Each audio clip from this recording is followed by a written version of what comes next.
नमस्कार साथियों, मैं रत्ना वोरा अहमदाबाद गुजरात से। मेरे YouTube चैनल रत्ना वोरा बेबाक में आप सभी का बहुत बहुत स्वागत है। साथियों, गुजरात में 7 मई को चुनाव होने वाले हैं और आज शाम से चुनाव के प्रचार थम जाएंगे। और आज ऑल इंडिया कांग्रेस कमेटी की मीडिया डिपार्टमेंट की चेयरपर्सन और राष्ट्रीय प्रवक्ता श्री सुप्रिया श्रीने जी गुजरात में कांग्रेस भवन में उन्होंने गुजरात में पत्रकार परिषद को संबोधते हुए भारतीय जनता पार्टी की सरकार की जो पखड़ियां उधेड़ी है वो सही में तारीफे काबिल है। आप उनका पूरा का पूरा प्रेस कॉन्फ्रेंस आज मेरे इस YouTube चैनल से देख सकते हैं। और यदि आपको ये वीडियो पसंद आए तो इसे ज़्यादा से ज़्यादा शेयर कीजिए, लाइक कीजिए और सब्सक्राइब कीजिए मेरे YouTube चैनल रत्ना वोरा बेबाक को। फिर मिलती हूँ एक नई वीडियो के साथ। नमस्कार। आप सबको मेरा नमस्कार। केम छो? ये देश आज चुनाव के मुहाने पर आकर खड़ा है, चुनाव की दहलीज पर आकर खड़ा है। 12 साल गुजरात के मुख्यमंत्री रहने के बाद 10 साल इस देश के प्रधानमंत्री रहे नरेंद्र मोदी, और इसमें मुझे कोई गुरेज नहीं है कहने में कि उनको प्रचंड बहुमत और बहुत मोहब्बत थी इस देश में। तो जब 10 साल बाद चुनाव आया तो हमारी अपेक्षा थी कि मोदी जी हर मीटिंग में, हर रैली में जाएंगे और सीना ठोक कर कहेंगे मैंने ये काम किया है, ये मेरा रिपोर्ट कार्ड है, इस पर मुझे वोट दीजिए। लेकिन यहां तो बाजी पलट गई, अपनी बात ही नहीं करते। जो 2014 की स्क्रिप्ट थी वही 2024 में पढ़ रहे हैं। कांग्रेस को कोसने के अलावा, राहुल गांधी की माला फेरने के अलावा, नेहरू पर दोषारोपण करने के अलावा कोई और काम ही नहीं कर रहे। तो भाई 10 साल से क्या इस देश के प्रधानमंत्री ने झुनझुना बजाया है? सवाल इस बात का है। 10 साल सत्ता में रहने के बाद प्रचंड बहुमत था, आज चाहते वो इस देश की तकदीर और तस्वीर बदल देते। असलियत यह है आपने बदली तस्वीर, आपने मेरे देश की, हमारे देश की तस्वीर बदली। आपने इस देश में गरीबों को और गरीब बनाया, आपने महिलाओं को और असुरक्षित किया, आपने किसानों और मजदूरों को नहीं बख्शा। सब कुछ छोड़िए, आपने इस देश के भविष्य युवाओं को लौट डाला। आपने बदली तस्वीर, अपने हिसाब से बदली। आपने अपने मित्र को 638 से नंबर 2 पर पहुंचा दिया। लेकिन देश का क्या हाल हुआ? आज जब चुनाव आया है तो जनता उसकी समीक्षा कर रही है, जनता सवाल पूछ रही है, जनता जानना चाहती है आपने 10 साल में क्या किया और आगे की क्या रणनीति है। जब जनता के मन में यह सवाल है तो सामने वाला स्टेज पर खड़ा होकर राहुल गांधी, कांग्रेस पार्टी, डराना, धमकाना, ये कौन सा चुनाव लड़ रहे हैं मोदी जी? और इसके पहले कि मैं अपने मैनिफेस्टो की बात करूं, और वो बात करने के लिए ही मैं आपके सामने आई हूं, क्योंकि ऐसा जबरदस्त और ऐसा क्रांतिकारी मैनिफेस्टो हमने बनाया है। 48 पन्ने का ये हमारा घोषणा पत्र, जिसमें 15,329 शब्द है, वो इस देश की हर उस समस्या का समाधान है जिसके क्रेता, जिसके बनाने वाले नरेंद्र मोदी। चाहे वो समस्या बेरोजगारी की हो, कमर तोड़ महंगाई की हो, बढ़ती हुई गरीबी, गुर्बत, आर्थिक असमानता की हो, चाहे वो समस्या बदहाल किसान की हो, मजबूर श्रमिकों की हो, असुरक्षित महिलाओं की हो, हर उस समस्या का जो 10 साल में आपने अन्याय जबरदस्त किया है। 15,329 शब्द हमारे मैनिफेस्टो के हर उस समस्या का समाधान है। और इसीलिए इस मैनिफेस्टो को देखकर मोदी जी के पैरों के तले से जमीन खिसक गई है। 10 साल आप इस देश के प्रधानमंत्री रहे, 12 साल गुजरात के मुख्यमंत्री रहे। अरे कोई तो ऐसा चुनाव लड़िए मोदी जी जहां पर आप बेरोजगारी पर, महंगाई पर, युवाओं के बारे में, महिलाओं के बारे में, किसानों के बारे में, स्वास्थ्य पर, शिक्षा पर, श्रमिकों पर, हिस्सेदारी पर बात कर पाइए। इतने साल सत्ता में रहने के बाद आज भी आपका काम बिना पाकिस्तान का सहारा लिए, बिना मुस्लिम लीग किए आपका काम नहीं चलता है। चुनाव आया तो मौके मुस्लिम लीग याद आ रही, चुनाव आया तो मीट मछली मुर्गा याद कर रहे। अरे माँ से मणिपुर याद करिए, माँ से महिला सुरक्षा याद करिए, माँ से महंगाई याद करिए जो आपने इस देश पर लादी है। 1 साल हो गया इस देश में, मणिपुर इस देश का प्राण है और चल रहा है। और आज भी हजारों महिलाएं, बच्चे, पुरुष राहत कैंपों में रह रहे, आज भी वहां पर हिंसा हो रही। इस देश का प्रधानमंत्री ग्रीस जाएगा, यूके जाएगा, साउथ अफ्रीका जाएगा, अमेरिका जाएगा, हर जगह जाएगा प्रचार के लिए। लेकिन मणिपुर जब जाना होता है तो 8,500 करोड़ वाले हवाई जहाज का ईंधन खत्म हो जाता है। यह है उसकी 56 इंच की छाती की, क्योंकि उसमें कलेजा चूहे का है। मणिपुर नहीं जा सकते आप। मणिपुर में जो त्रासदी हुई है, इस देश के प्रधानमंत्री का वो इंतजार कर रहे हैं, आप उनके आंसू जाकर नहीं बोल सकते। पिछले 1 साल में मुझे फख्र है इस बात का कि मेरा नेता 2 बार मणिपुर गया, दोनों समुदाय से मिले, शांति बहाली का प्रयास किया। आपने क्या किया? क्या मणिपुर इस देश का हिस्सा नहीं है? आज नरेंद्र मोदी जी को वहां से मणिपुर नहीं दिखता है, आज वहां से महंगाई नहीं दिखती है। आपने तो इस देश के आटे, दही, पढ़ाई, दवाई सब पर जीएसटी डाल दिया। आपने इस देश के मध्यम वर्ग की कमर तोड़ दी है। आपने गरीबों को और गरीब बनाने का काम किया है। और महिला सुरक्षा के बारे में तो खैर मैं जितना कम बोलूं, एक महिला होने के नाते इस मंच पर 2 महिलाएं शर्म आती है ये कहते हुए, और आपके बीच में भी मुझे महिलाएं यदा कदा दिख रही है। इस देश का प्रधानमंत्री 14 अप्रैल को मैसूर जाते हैं, मैसूर जाकर वोट मांगते हैं प्रज्वल रेवन्ना के, हासन के सांसद, उनके संयुक्त उम्मीदवार। और मैं उनको प्रज्वल रेवन्ना को राक्षस और दरिंदा कहती हूं। जिस आदमी के 3000 विभत्स वीडियो, जिसने सैकड़ों औरतों की आबरू के साथ खिलवाड़ किया, जिसने अपने घर में काम करने वाली अपनी पार्टी की कार्यकर्ता, जिला पंचायत की सदस्यों को नहीं बख्शा, उस आदमी के लिए आप वोट मांगते हैं, मंच साझा करते हैं, ट्वीट थपथपाते हैं, तारीफ करते हैं और कहते हैं हर एक वोट प्रज्वल रेवन्ना को मिलेगा, उससे मैं मजबूत होऊंगा। क्या मोदी जी जानते हैं कि उसने क्या किया है? क्या वो इतने भोले और मासूम है? वो सब जानते थे।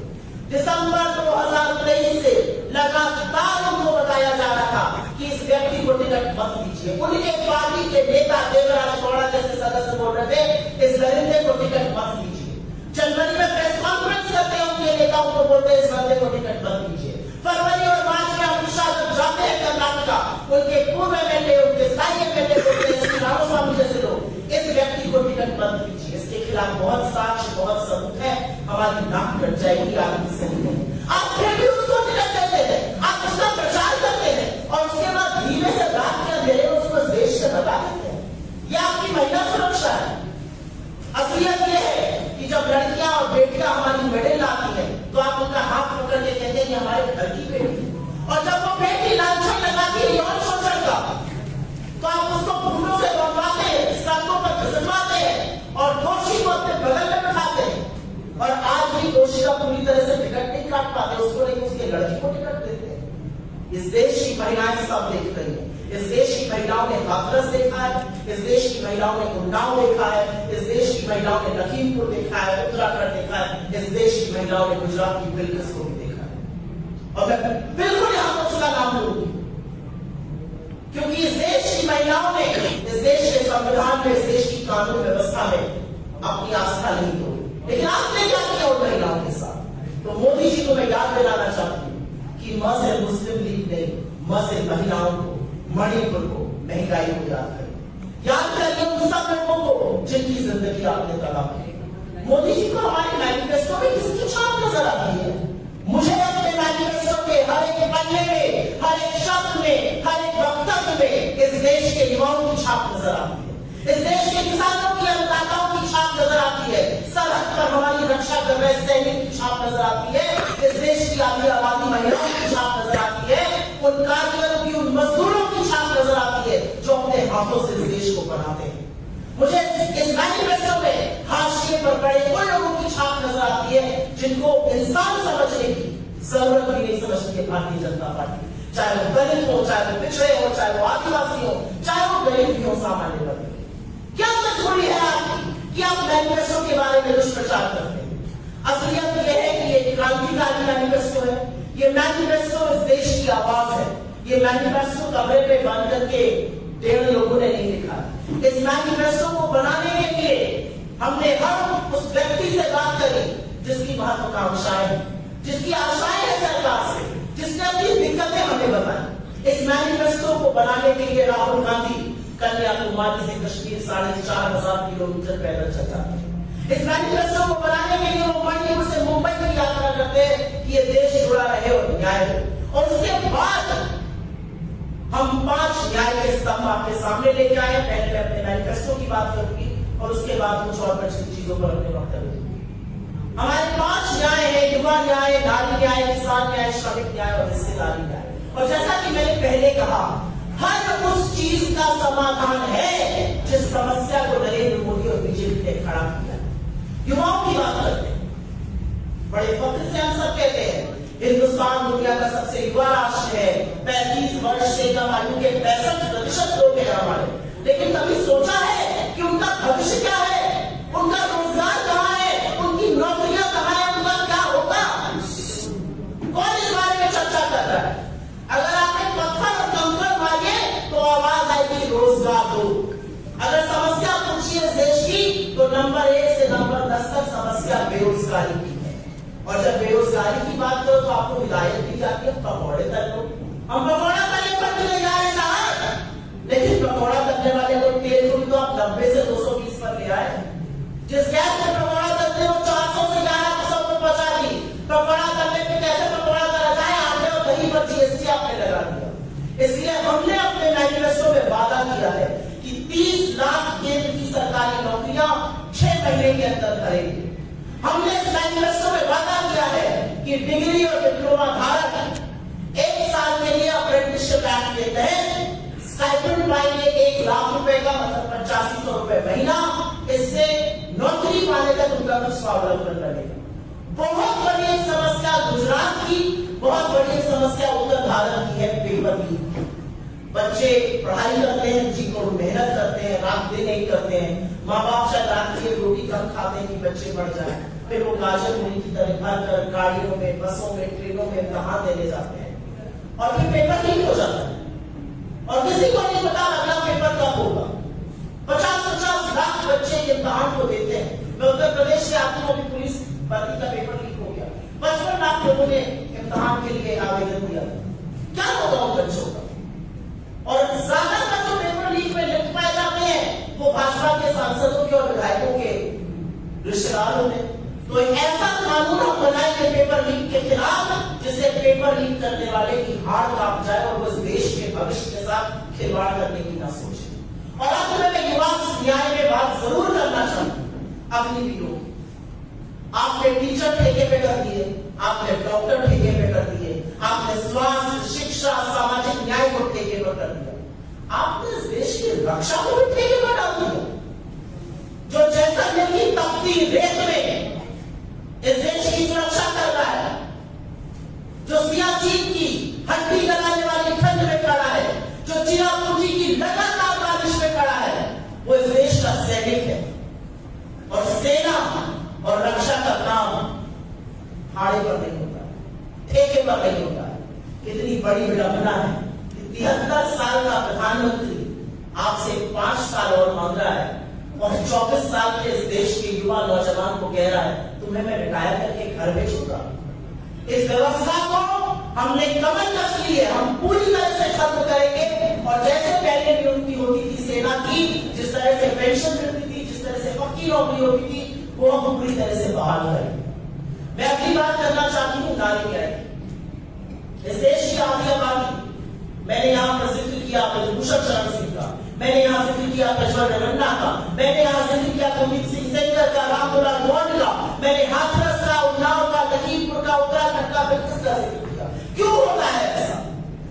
क्यों लोग सोचते हैं कि औरत एक दोयम दर्जे की अधिकारी है?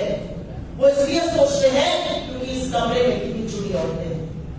अगर हाथ की उंगलियों पे गिन लूं तो हम सब की गिनती हो जाएगी। इसलिए जरूरी है कि ऐसे कमरों में भी औरतें ज्यादा, हमारे कामकाज की जगहों पे औरतें ज्यादा है। इसलिए हमारा वादा है, हमारी सरकार बनेगी और 50% सरकारी नौकरियों में आरक्षण हम युवतियों को, लड़कियों को देंगे।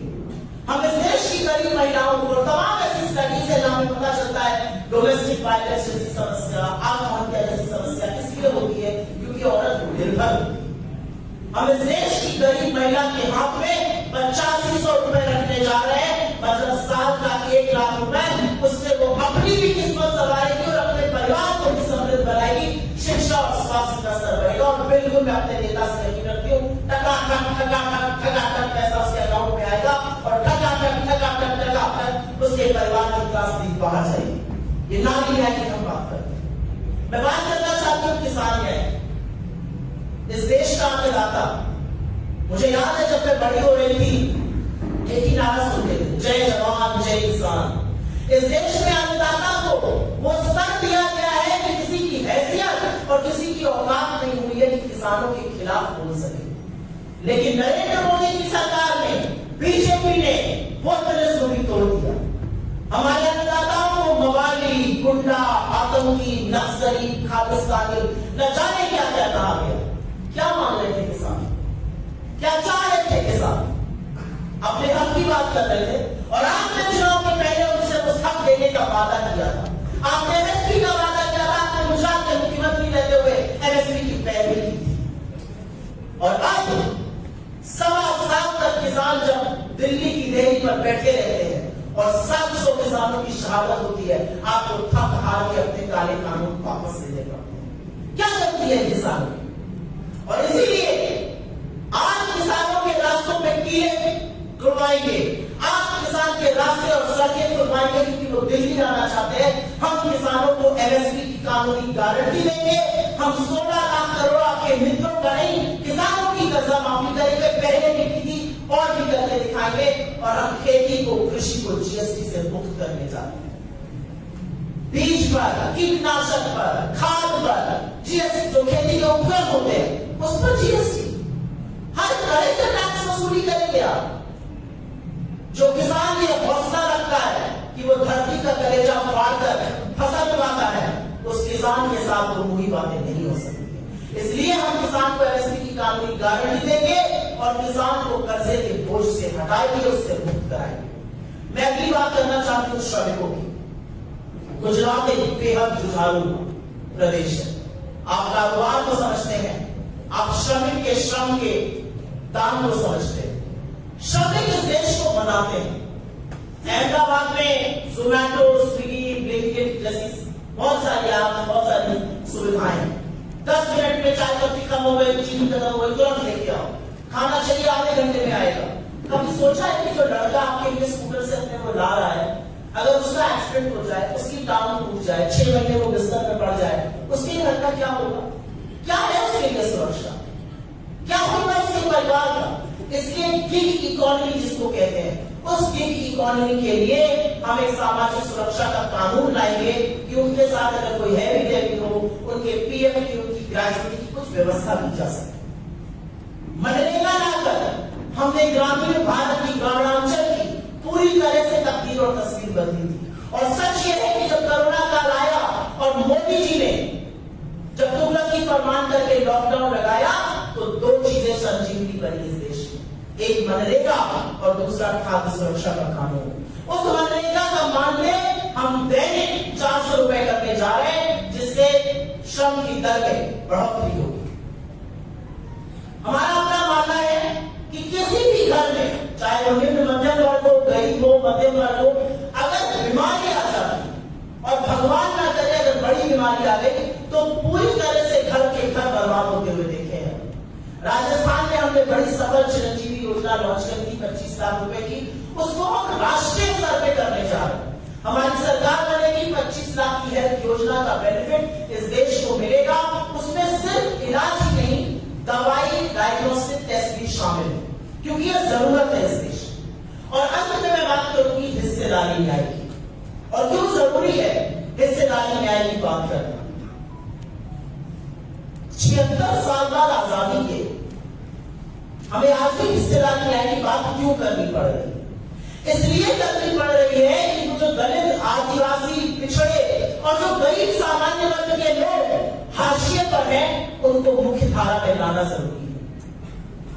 भारत कह लीजिए, हिंदुस्तान कह लीजिए, इंडिया कह लीजिए, मेरा वतन कह लीजिए, मेरी सरजमी कह लीजिए, जिस नाम से बुलाइए, अगर वो लोग मुख्य धारा में नहीं लाएंगे तो ये देश विकास नहीं कर सकता।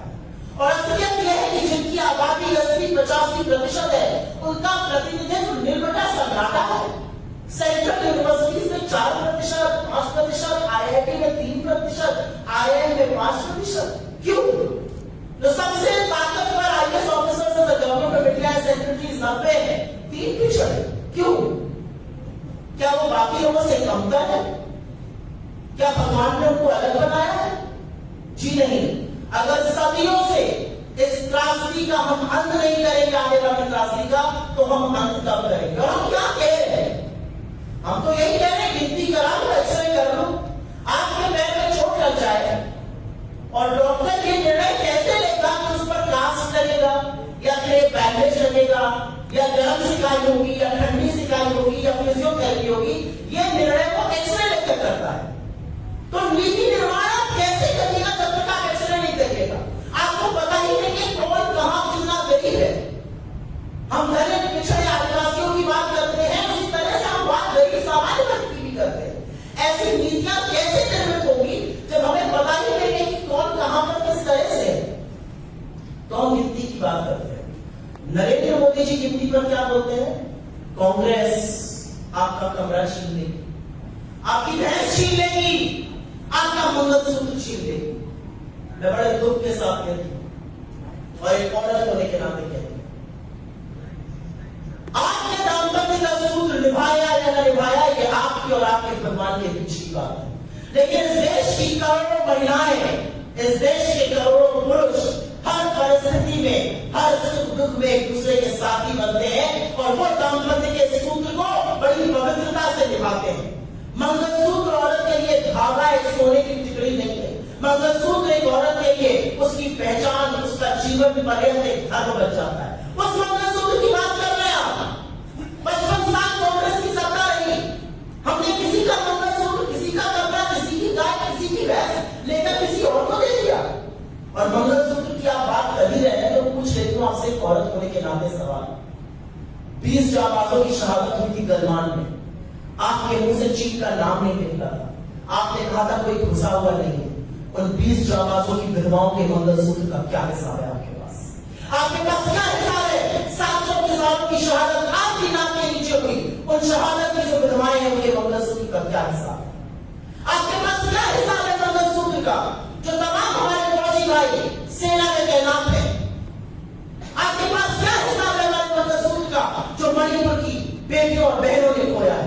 आपके पास क्या हिसाब है मंगलसूत्र का जो गरीबी, गुर्बत, महंगाई, बेरोजगारी के चलते हमारी बहनें, हमारी भाभी, हमारी माओ ने गिरवी रख के अपने घर का खर्चा चला रहे?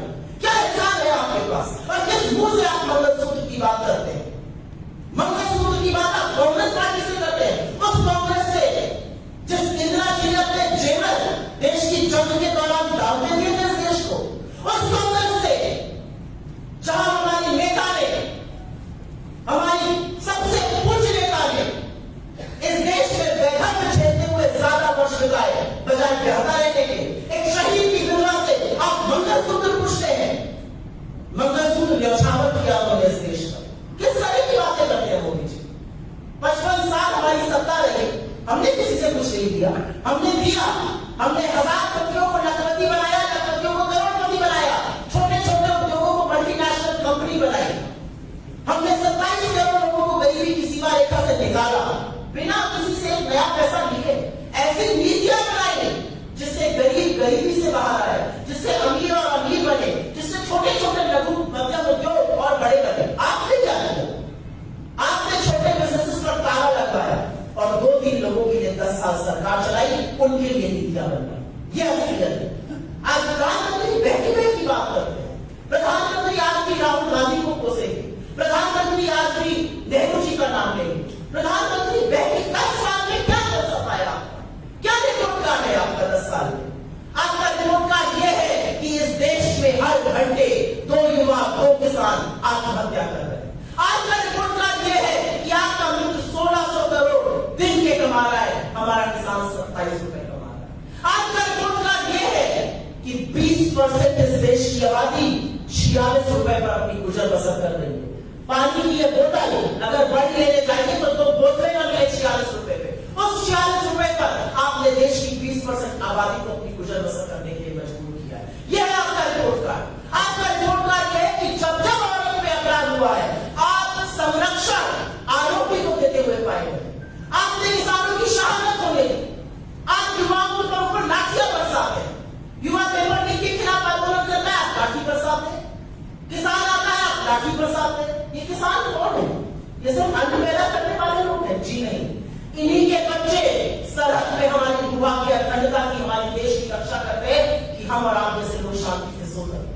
और जब उनमें से कुछ बच्चों का शव शहादत के बाद तिरंगे में लिपट कर आता है तो ये किसान रोता नहीं है, उसको फख्र होता है अपनी इस औलाद पर जो इस देश में कुर्बान हो गए, जो इस देश का शहीद हो गए। उस किसान को आप गाली देते हैं, उस किसान को आप भरने देते हैं, उस किसान को आप शहीद होने देते हैं। ये आपका रिपोर्ट कार्ड है। आपका रिपोर्ट कार्ड यह है कि आपने इस देश में 2 हिंदुस्तान बनाए। एक वो हिंदुस्तान जो चकाचौंध में चमक रहा है, जो आपके मित्र है, और एक वो हिंदुस्तान जिसको जब आप जी पढ़नी करते हैं तो पर्दे लगाकर छिपाना पड़ता है। वो गरीब हिंदुस्तान जब आप नमस्ते ट्रम्प करते हैं तो आपको दीवार छुपा देनी पड़ती है कि कहीं गरीब न दिख जाए। आपने 2 हिंदुस्तान बनाए।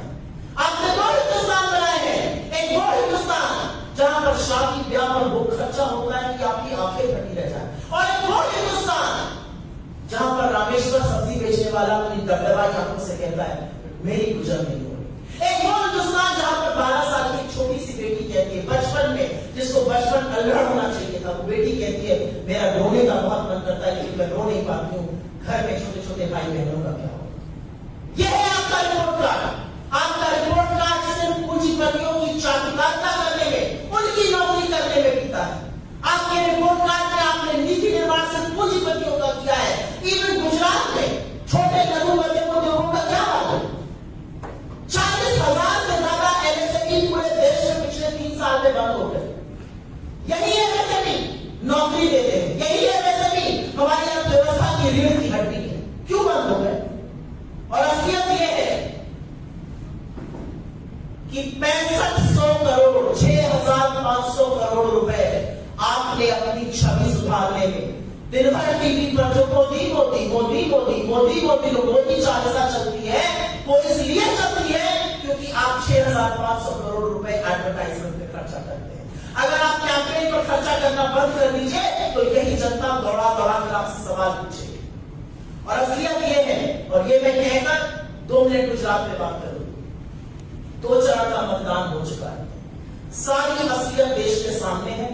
चुनाव नरेंद्र मोदी जी की और भारतीय जनता पार्टी की गिरफ्त से उनकी पैर के तले जमीन खिसक चुकी है। 2024 में 2004 रिपीट होने जा रहा है। मेरे शब्दों को लिख कर रख लीजिए। इंडिया शाइनिंग जैसे हुआ था और जिसको नाबूद करके हमने गरीबों की आम आदमी की सरकार बनाई थी, वही फिर से होने जा रहा है। आप लिख कर ले लीजिए। लोग साइलेंट है लेकिन लोग बदलाव कर रहे हैं। 400 पार की जो बात करते थे लोग समझ गए कि संविधान ये बदलना चाहते हैं। चाहे ये लल्लू सिंह सांसद हो, चाहे आनंद हेगड़े हो, चाहे ज्योति बिरला हो, चाहे गिरिराज सिंह हो, चाहे मुख्य सलाहकार विवेक देबरॉय हो, लोग समझ गए कि इनका असली षड्यंत्र, इनकी असली साजिश वही है जो आरएसएस शुरू से करना चाहते हैं। चाहे ये गोलबर्ग कर रहे हो, चाहे मोहन भागवत रहे हो, चाहे ये प्रचार प्रसार के अध्यक्ष रहे हो, ये सब आरक्षण के खिलाफ थे। जनता समझ गई कि नरेंद्र मोदी 400 की बात इसलिए कर रहे हैं क्योंकि वो आरक्षण समाप्त करना चाहते हैं और गरीब मजलूम निहत्थे लोग अपने वोट से आपको जवाब दे रहे हैं। 2 चरण में बुरी तरह से हारने के बाद प्रधानमंत्री ने जो शब्दावली अपनाई है, जिस तरह के शब्द, जिस तरह की अमर्यादित भाषा, जिस तरह के शब्दों का चयन वो महिलाओं के लिए कर रहे हैं, ये उनकी बौखलाहट है, उनकी घबराहट है। मुझे गुस्से से ज्यादा उन पर तरस आता है क्योंकि हर तानाशाह डरपोक होता है और तानाशाह को अपनी सत्ता जाते देख सत पकाना बड़ी आम बात है और इसीलिए वो सत पकाए हुए हैं, इसीलिए वो उस भाषा में बात कर रहे हैं। लेकिन आप याद रखिएगा, वो जो भी बात कर रहे, वो जो भी मुद्दों से भटकाए, हम मुद्दों पर अड़े रहे हैं। ये चुनाव बेरोजगारी पर, आर्थिक असमानता पर, महंगाई पर, युवाओं के भविष्य पर, किसानों के हक पर, श्रमिकों के सम्मान पर, महिलाओं की भागीदारी पर, लोगों की हिस्सेदारी पर लड़ा गया है और वही लोग इनको हराएंगे। ये असलियत है इस चुनाव की। मैं 2 मिनट गुजरात के लिए जरूर बात करना चाहती हूँ। उससे पहले मैं एक बहुत प्रमुख बात करना चाहती हूँ, जिस बारे में नरेंद्र मोदी बोलते हुए अचकचाते हैं। भ्रष्टाचार की बात करते थे, झुनझुना बजाते थे 2014 से भ्रष्टाचार का। इलेक्टोरल बॉन्ड में जो उभर कर तस्वीर सामने आई है, जो गोरा गंदा धंधा बीजेपी और नरेंद्र मोदी और अमित शाह ने मिलकर चलाया है, जो चंदा दो धंधा लो, जो पूरा वसूली रैकेट चला है, यहां पैसा दिया, अगला बड़ा कॉन्ट्रैक्ट आपको। तो ये कटमनी तो था, ये क्या था? कटमनी लेकर कॉन्ट्रैक्ट दिया जा रहा था। राज्य आकर राज्य, जब सेंट्रल गवर्नमेंट कॉन्ट्रैक्ट दे थी तो ये कर रही थी। ईडी, सीबीआई, इनकम टैक्स की रेड होगी।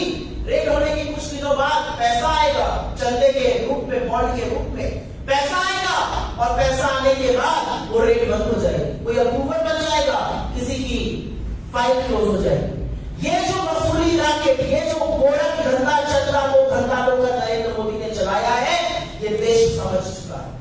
असलियत ये है कि जिस गाय को हम अपनी मां कहते हैं, जिस गाय को हिंदू धर्म में पूजते हैं, जिस गाय के बिना सम्मान के हमारा कोई धर्म धार्मिक अनुष्ठान पूरा नहीं होता, उस गौकशी के लोगों से भी आपने चंदा लिया, आपने गौमांस काटने वालों से भी और उनको बेचने वालों से भी चंदा लिया, आपने बीफ कंपनी से चंदा लिया। यह है आपकी असलियत, यह है आपका असली चाल चरित्र और चेहरा। किस मुंह से आप धर्म के स्वयं ठेकेदार बनते? अगर धर्म के ठेकेदार बनते तो धर्म के विपरीत काम न करते। यह असलियत है आपकी, और सारा देश ये समझ चुका है, ये जान चुका है। सुप्रीम कोर्ट ने आपकी वो कलेगी को रख दी और विपक्ष को पूरा का पूरा खाका दे दिया डेट वाइज। ये डेट है, यहां पर चंदा लिया, उसके बाद इस दिन धंधा लिया। ये किया है नरेंद्र मोदी ने, और इससे ज्यादा बड़ा लूट का काम विश्व में कहीं और नहीं हुआ है। ये जो चंदा दो धंधा लो का तुरंत धंधा चल रहा। मैं 2 शब्द जरूर बोलना चाहती हूं जो मैंने अपने मैनिफेस्टो में नहीं बोले थे। उसमें से एक है एजुकेशन लोन की बात। हमारा ये फैसला है कि दिसंबर 2023 तक के एजुकेशन लोन की हम माफी करेंगे, जिससे कि जिन बच्चों को तकलीफ हुई उन्होंने एजुकेशन लोन लेके पढ़ाई करी, नौकरी नहीं, उनको कुछ राहत मिले। और गुजरात के लिए जो स्पेशल हमारी बात है जीएसटी रेवेन्यू न्यूट्रल रेट की, जिस तरह का मनमाना जीएसटी लगाया हुआ है, जिस तरह एमएसएमई पर जिस तरह का जीएसटी लगाया हुआ है, जैसा मन मर्जी आए वैसा रेट लगाया हुआ है, उसको खत्म करके हम एक अच्छा GST revenue neutral rate GST कर लाएंगे। मैं जरूर एक बात कहना चाहती हूँ, ये देश बहुत इंप्रेस था। इस देश को लगा गुजरात मॉडल बड़ा मार्केट किया गया था, जो बीजेपी का मॉडल है ऐसा, क्योंकि गुजरात गांधी का है, गुजरात मोदी का है। गुजरात आंदोलन की क्रांति की धरती है, और हर आंदोलन को नष्ट करने का, चाहे वो पाटीदार आंदोलन हो, चाहे वो दलित आंदोलन हो, हर आंदोलन को, चाहे वह राजपूत समाज का आंदोलन, हर आंदोलन से दरकिनार करने का काम सरकार ने किया है। ये गांधी की धरती है, ये क्रांति और आंदोलन लाती है। और मेरी बात आप याद रखिएगा, इस बार गुजरात इतना बड़ा बदलाव, इतना जबरदस्त चौंकाने वाला है मोदी जी को कि उनको समझ नहीं आएगा कि गुजरात में क्या खेला हो गया। एक बहुत बड़ा मॉडल बीजेपी का गुजरात में मार्केट किया जाता था। क्या असलियत है उस मॉडल की? उस मॉडल की असलियत यह है कि 35% लोग कुपोषण का शिकार है। उस मॉडल की असलियत यह है कि ग्रामीण गुजरात में 45% लोग कुपोषण का शिकार है। उस मॉडल की असलियत यह है कि 35,000 टीचर्स की वैकेंसी खाली है, 38,000 जो स्कूल में कमरे होने चाहिए थे वो नहीं पड़े। हमारे बच्चे कुपोषण का शिकार है, पढ़ रही थी 3 में से 10 गुजराती कुपोषण का शिकार है। यह है आपका गुजरात मॉडल। इस बीजेपी मॉडल को आप देश में लगाना चाहते हैं। असलियत यह है कि इस चुनाव को मोदी जी ने बहुत कोशिश करी, बहुत ताकत लगाई, मीडिया का, कुछ साथियों का खूब सहारा लिया मुद्दों से भटकाने के लिए। लेकिन जब हमने भी कमर कसी थी और लोगों ने भी कमर कस ली कि चुनाव तो इस बार मुद्दों पर होके रहेगा, तो वो कुछ कर नहीं पाए। ये असलियत है इस चुनाव। आपके सवालों का स्वागत है। अगर आप सवाल पहले सामना पे रखेंगे तो मैं अनुग्रह करूंगी, उसके बाद बात जी बोलिए बोलिए। सुप्रिया जी, कल एक सूरत में मौलवी पकड़ा गया है, अबूबकर नामक 27 साल का, जिनके कनेक्शन पाकिस्तान, कजाकिस्तान, नेपाल वहाँ के हैं। उनके मोबाइल में सारी डिटेल भी मिली है। पुलिस कमिश्नर अनुपम सिंह गहलोत ने वहाँ प्रेस कॉन्फ्रेंस भी की है, पर गुजरात के गृह राज्य मंत्री हर्ष संघवी ने इस मुद्दे पर कांग्रेस पर निशाना साधा है, क्या कहना है? सरकार आपकी है, कानून व्यवस्था आपकी है, धरपकड़ आपको करनी है, तफ्तीश आपको करनी है। कब तक कांग्रेस के नाम की माला जपते रहिएगा? 3 दशकों से सरकार आपकी है। इससे ज्यादा मूर्खतापूर्ण बयान यहाँ के गृह मंत्री दे नहीं सकते, ये मैं कहूँ। मैंने आपसे बड़े शुरू में कहा था, नरेंद्र मोदी कोई चुनाव बेरोजगारी पर, महंगाई पर, गरीबी पर, मुद्दों पर, महिलाओं पर लड़ नहीं सकते। जब तक पाकिस्तान का दामन नहीं थामेंगे उनका चुनाव प्रचार पूरा नहीं होगा। आपने प्रज्वल रेवन्ना पे सवाल उठाया, बीजेपी ये कह रही कि वहाँ पे कांग्रेस की सरकार है, तो उन्होंने उसके ऊपर कोई मुकदमा नहीं दायर किया, उसको अरेस्ट नहीं। बिल्कुल गलत और बिल्कुल भ्रांति फैलाने वाली बात है। प्रज्वल रेवन्ना के ड्राइवर ने सामने आके इस झूठ का पर्दाफाश किया। उनका कहना है कि उन्होंने सीडी और पेन ड्राइव बीजेपी के नेताओं को और जेडीएस के नेताओं को दी। बीजेपी के नेता पूर्व सांसद देवराज गौड़ा ने प्रेस कॉन्फ्रेंस करी जनवरी में।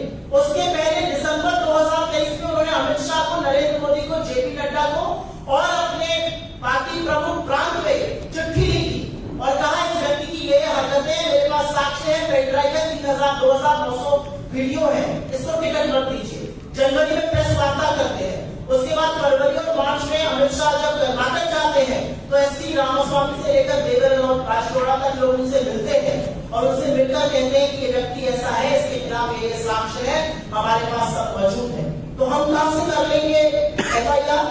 हमारे पास जैसे ही सामने से साक्ष्य आया, हमारी कर्नाटक की विमेंस कमीशन ने जैसे ही इस मामले का संज्ञान लेके हमें लिखा, हमने उसी दिन एसआईटी गठित करी और एसआईटी गठित करने की रात को ही आपने देश छोड़ के भाग जाता है। अमित शाह ने सुन रही थी, रैली में बता रहे थे प्रियंका जी विदेश गई, 2 दिन के लिए वो अपनी छोटी सी लड़की से मिलने गई, इसकी खबर है अमित शाह को। आपका संयुक्त उम्मीदवार देश छोड़ के भाग रहा है, उसकी खबर नहीं है।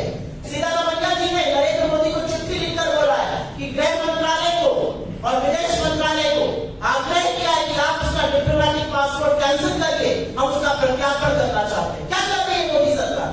हर बार भ्रम फैलाने का काम।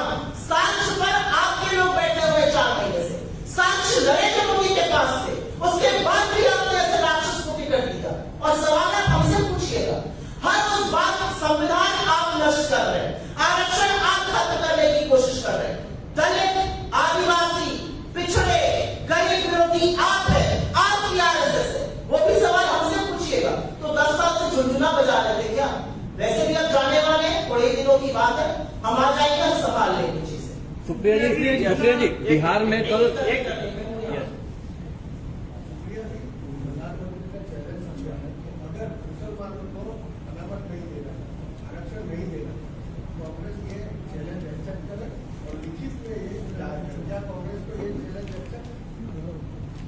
मैं चैलेंज एक्सेप्ट करने से पहले आपको एक वक्तव्य सुना देती हूँ।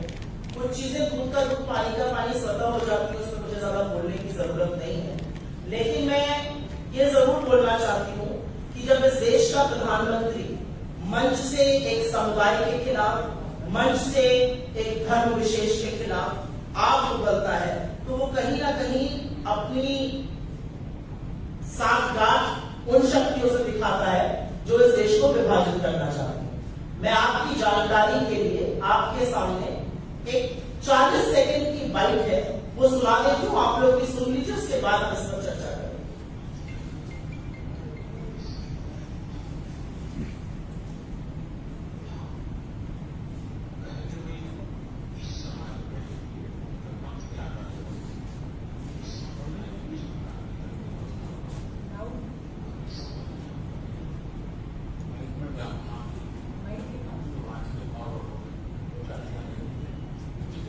नीचे नरेंद्र मोदी जी ने ये वक्तव्य उत्तर एनआई को 9 फरवरी 2022 को दिया था। उस वक्तव्य में उन्होंने ये माना कि उन्होंने गुजरात में मुसलमानों को आरक्षण दिया था। उन्होंने मध्य प्रदेश में अपनी ही सरकार रहते हुए मुसलमानों को आरक्षण दिया।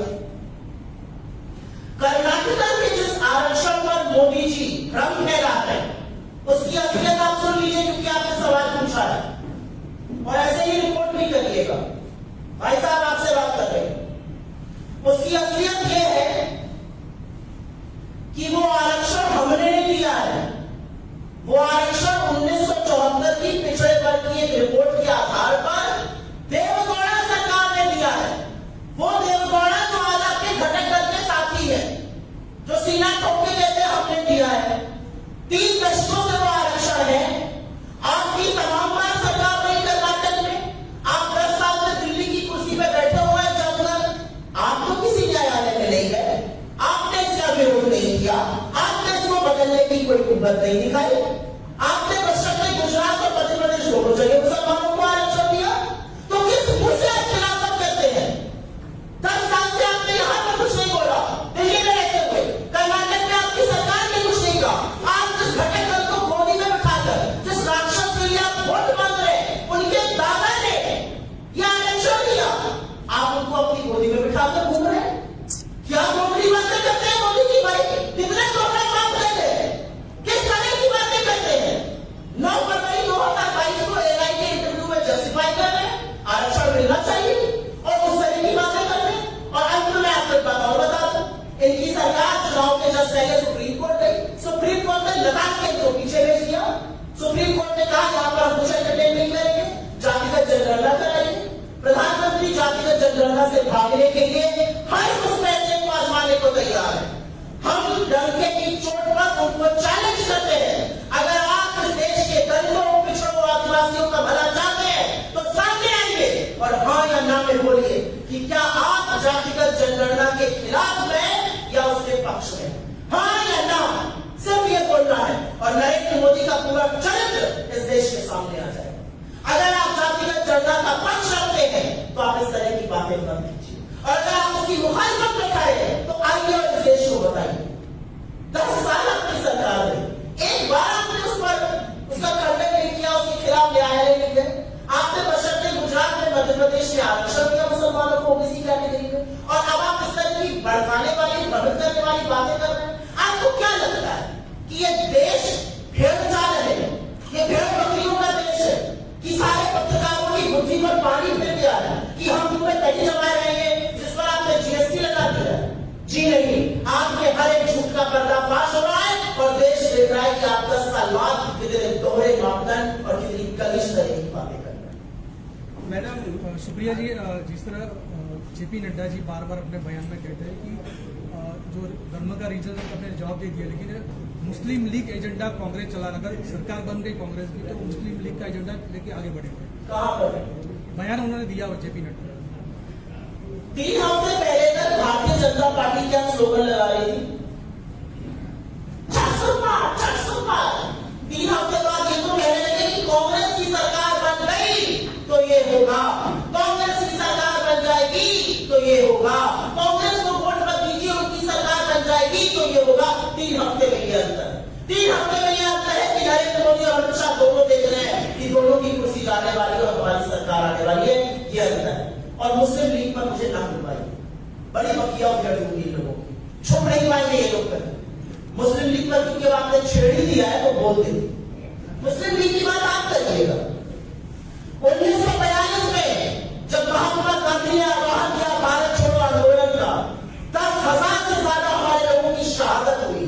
जब लोग सड़कों पर अंग्रेजों को खदेड़ रहे थे, डू और डाई करो या मरो का नारा था, इनके सबसे पूज्य, सबसे आराध्य नेता श्यामा प्रसाद मुखर्जी मुस्लिम लीग के साथ गठबंधन करके सरकार चला रहे थे।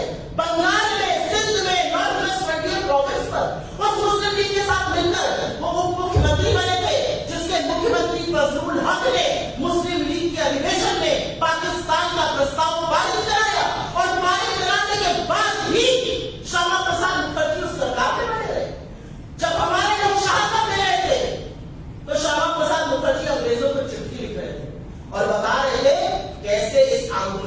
समझ लो ये क्रांति है, ये फैल जाएगी तो बड़ी मुश्किल हो जाएगी। ये जो मुखबिरी करने वाले, माफी लिखने वाले लोग हैं ना, ये मुस्लिम लीग पर हमारा मुंह न करना। अगर हमारा मुंह खुल गया तो दौड़े दौड़े छुप नहीं पाएंगे नरेंद्र मोदी और उनकी पूरी ब्रिगेड। असलियत ये है कि मुस्लिम लीग की सारी सहायता आपने दी आजादी के आंदोलन के दौरान। आज के लोगों ने दो विभाजन की बात करी सबसे पहले, और आप आके हमसे सवाल पूछिएगा, उस पार्टी से सवाल पूछिएगा जिसने इस देश की आजादी के आंदोलन में शहादत दी है। इस देश के तिरंगे और इस देश के जर्रे जर्रे में हमारी शहादत, हमारा दम शामिल है, इनका नहीं। इनके किसी ने छोटी सी उंगली का नाखून कटवाया है? कोई ऐसा बीजेपी का बड़ा नेता ये बोल सकता है यहाँ पर आकर कि हमारे नेता ने ये शहादत दी? क्या शहादत दी? आप तो पेंशन लेते थे, मुखबिरी करते थे, माफीनामे लिखते थे, और जब पूरा देश आंदोलित और आक्रोशित होकर सड़कों पर था तो आप इधर उधर भागते थे। यह असलियत है आप। मैडम, हर बार इलेक्शन होता है, एक दो चुनाव का जो शुरू हो जाता है मन डालना, उसके बाद क्या होता है, दोनों पार्टी से आमने सामने लड़ना शुरू हो जाता है, हिंदू मुस्लिम सिख ईसाई जो भी, और फिर बाद में क्या होता है, जो जनता का मुद्दा भटक जाता है। इस चुनाव में अगर आपने देखा हो मेरे नेता को, मेरे अध्यक्ष को, हमने बिल्कुल एक स्ट्रैटेजी अपनाई हुई है। हमें कोई फर्क नहीं पड़ता नरेंद्र मोदी क्या बोल रहे हैं, क्योंकि लोग समझ रहे हैं। नरेंद्र मोदी जी जब रोड शो पर कानपुर में कर रहे हैं और पूरा रोड शो खाली जा रहा है, जब उनकी प्रत्याशी पुष्टि है भरी सभा में, किसकी सरकार आएगी, और लोग कहते हैं राहुल गांधी की। जब उनके प्रत्याशियों को भागना पड़ रहा है क्योंकि गांव में एंटर नहीं किया जा रहा है, तो बदलाव बड़ा साफ है। जनता खड़ी है। हमारे नेता सिर्फ और सिर्फ मुद्दों की बात कर रहे हैं। हमारे नेता बात कर रहे हैं बेरोजगारी की, महंगाई की, आर्थिक असमानता की, गिनती की, महिलाओं की, किसानों की, श्रमिकों की। राहुल गांधी का एक बयान दिखा दीजिए जो उन्होंने मुद्दे से भटक कर दिया। एक राहुल गांधी है जिनसे थर थर कांपते हैं नरेंद्र मोदी, और ये मैं पूरी जिम्मेदारी से बोल रही हूँ। Thank you.